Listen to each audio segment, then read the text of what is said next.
کہ جب کسی بہت زیادہ حساس اور اہم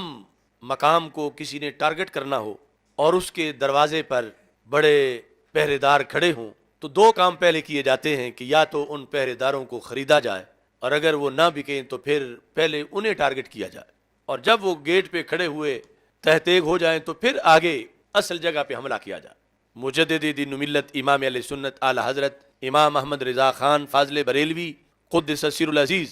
آپ نے چونکہ ہر فتنے کا سر کاٹا ہے۔ اب دیکھو نا، ہم اب اپنے زمانے میں ایک چھوٹی سی خدمت سر انجام دیں تو ہمیں جو بھگتنا پڑے تو پھر یاد آتا ہے کہ ایک چھوٹے سے بات پر اتنی سزا ملتی ہے معاشرے میں، تو جنہوں نے بڑے بڑے جہاد کیے تو پھر کتنا جگرا تھا ان کا اور کتنا صبر تھا اور کیا کچھ انہوں نے برداشت کیا۔ تو دھاک بھی ان کی جو بیٹھی، کبھی وہی لعن شاہ پنڈی میں تقریر کرتے ہوئے پنجابی میں کہتے تھے کہ امام کتا کی آج اجے تک نہ دی، ہائے ہائے پہ نکل دی۔ تو وہ جن کی ہائے ہائے وہ خود بیان کرتے تھے، اب خود بھی ہائے ہائے والوں میں ہی چلے گئے۔ تو اس عظیم مرد حق پرست پر حملہ کے لیے ساری باطل قوتوں نے مل کر یہ ایجنڈا بنایا کہ سامنے جو کھڑے سپاہی ہیں پہلے تو کوشش کرو انہیں خرید لیا جائے، اور کچھ بک بھی گئے جو ساتھ ہی ہائے ہائے کر رہے ہیں، اور جو نہیں بکے تو پھر انہیں ویسے ٹارگٹ کیا جائے۔ ان سپاہیوں میں سے ایک چھوٹا سا سپاہی میں بھی ہوں، یعنی جس وقت بکنے سے انکار کیا، بکنے والے بک گئے، تو ہمیں جو ٹارگٹ کیا گیا تھا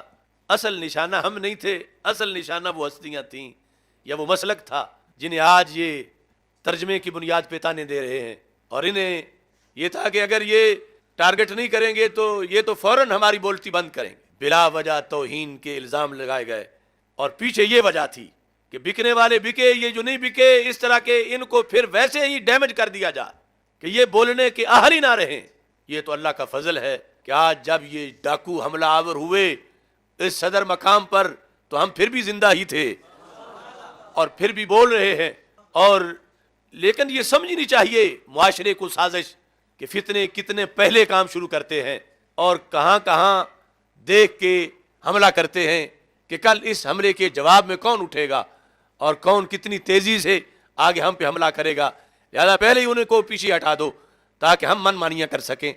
تو میں یہ سمجھتا ہوں یہ کسی کا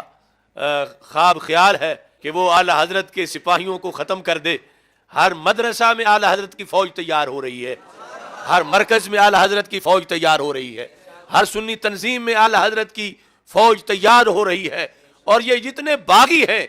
اتنے اگر خدا نخواستہ اور بھی ہو جائیں تو یہ مسلک اعلی حضرت کا کچھ بگاڑ نہیں سکتے، کیونکہ اس مسلک کو تائید رب ذوالجلال کی طرف سے حاصل ہے۔